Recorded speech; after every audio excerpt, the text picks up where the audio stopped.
TSM, Bjergsen, Wild Turtle, and Santorin. So first off, guys, congratulations. Moving on to the finals yet again. You've made it there every time that TSM has been a part of the LCS, so every finals. First thing I want to touch on Bjergsen is that Jap mentioned he spoke to Loco Doco, and Loco said he expected it to be a 3-1 with you guys losing the first game. That ended up being the case. Can you offer any insight as to why that is? It doesn't really surprise me because in the past, other than the IEM finals that we played against World Elite, even against the UAE Flash Wolves in the semifinals there, we lose the first game and then we go on to win. It's just kind of like a TSM thing where sometimes we just don't show up in the first game. Sometimes we're trying to scout like what picks are going to play. We pick a little bit differently, see what kind of champions they're playing. And so I understand why Loco would think like that. And I think today it wasn't really something with picks. It was just we didn't show up in the first game. Wild Turtle, that speaks, though, to your guys' ability to adapt in best-of-5 series. And if you're expecting or admitting that it's possible that you will lose the first game, to your confidence when you move into a best-of-5, saying we can go down a game, but so easily you guys have that mentality that you can turn it around and adapt. I think all of us have a pretty good mentality. Like when we lose, we just don't like linger on for that game that we just lost. Like we just try to move forward and try our best to like keep playing forward.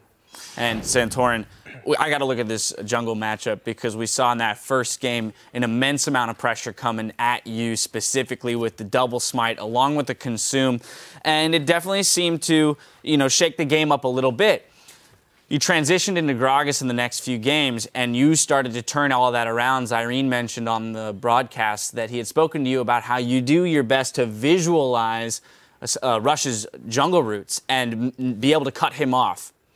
How is this matchup and your experience with Rush today going to play into going up against Meteos, one of the other top junglers in NA, coming into the finals? So Meteos and Rush, they have like completely different playstyles. Like Meteos plays all the Cinderhawk champions just like I do. Like for example, TFT always bans Johnny against us, and that's also a champion that I don't expect C9 to ban. So I feel like it's going to be a completely different matchup, and I feel like Gragas was just the best champion against Rush's champ pool because he only plays aggressive champs, and I think Gragas like beats Lee Sin and all the other champs that he plays.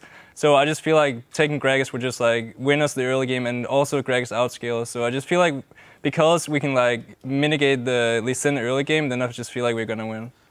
To the point of champions and Gragas being a strong one, we were talking a lot on the desk about the champion select that was put forth by Impulse. A bit confused by the Cassiopeia ban, mostly because when TF was left open in the second game, they didn't go for it. They hovered it and didn't end up locking in. Bjergsen, I just kind of want to get your take on the mid lane matchup this time through, because you had to play 4 different champions, and Xiaowei Zhao, you guys applied so much pressure. Santorin, you visited so often in the mid lane and really did work to keep him down. It really just depends on the matchups. When you're against a Twisted Fate, if you put all your pressure on the side lanes, TF will be able to assist him with his teleport. So after TF gets level 6, it's really important that we put so much pressure on the mid and we constantly keep him down, make sure he can't get outside the lane. I think for the Cassio ban, it's a champion I've played before in the LCS, I think once or twice, but it's very high priority in regions like Korea. So when they have Russian Impact, they probably watch a lot of the LCK and they probably see Cassio as a really high priority pick. And maybe some of the champions that they were planning on playing has a hard time against it. So now let's push forward into the C9 matchup where you're against Hai, who's known for having a slightly shallower champion pool. Might not give you as much trouble in terms of needing to know as many matchups there in the mid lane. How confident are you going into that mid lane?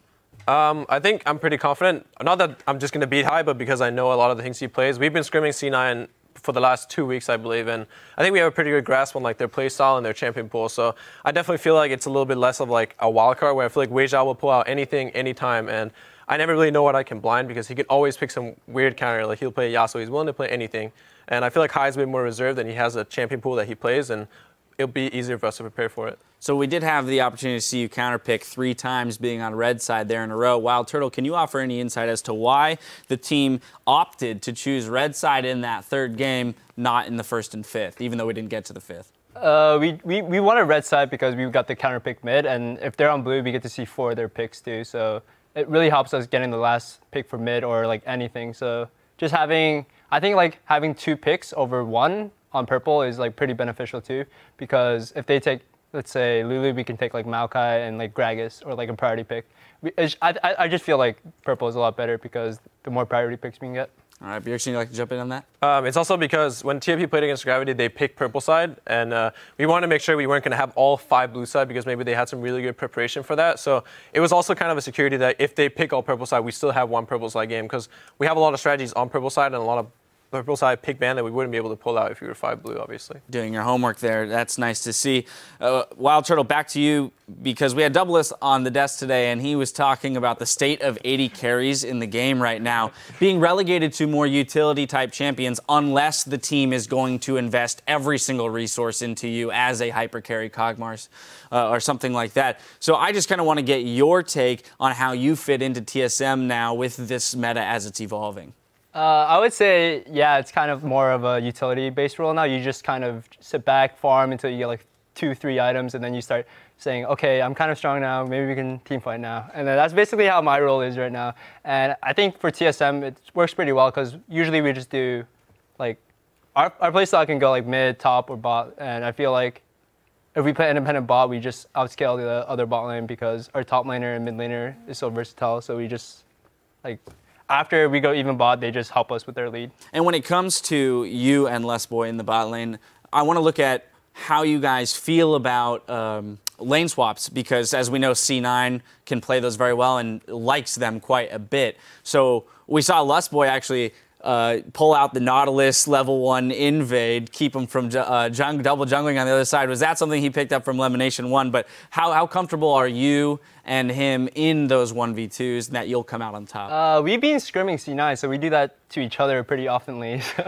So like we know, like, I think our 2v1 and C9's 2v1 are pretty similar right now, so it's just whoever plays it better right now. All right, Santorin, when we look ahead to that C9 TSM matchup, this is a finals that we've seen before. And as Bjergsen just mentioned, you guys have been scrimming each other for the past 2 weeks because you're on opposite sides of the bracket. Well, now you have to play against each other. So does this mean that it's back to the drawing board and you guys have to come up with a whole slew of new strategies that you haven't been showing them in scrims for the past 2 weeks? I feel like we still want to keep the same strategies and stuff. Like, we'll obviously get a new 1-2 of 2 or 3, but also maybe we'll pick up a new champion or something like that because they will not know about that champion, because right now we both know each other's champion pool. We know how they play. We know lane swap. So it's definitely gonna be like who plays the better that day, because we both we play really well. All right, finally, Bjergsen, I want to ask you, C9 TSM, last time we saw this summer finals, we're seeing it again. However, it could be said that you guys were the underdogs going into the summer finals last season, being 1 seed lower, essentially. What is the difference between this TSM now and the TSM that went into the finals last summer? I think one of the major things is definitely that LessBoy and Turtle have been playing for a lot longer. LessBoy is a lot better integrated into the team. He speaks a lot better English now, so the in-game communication is better.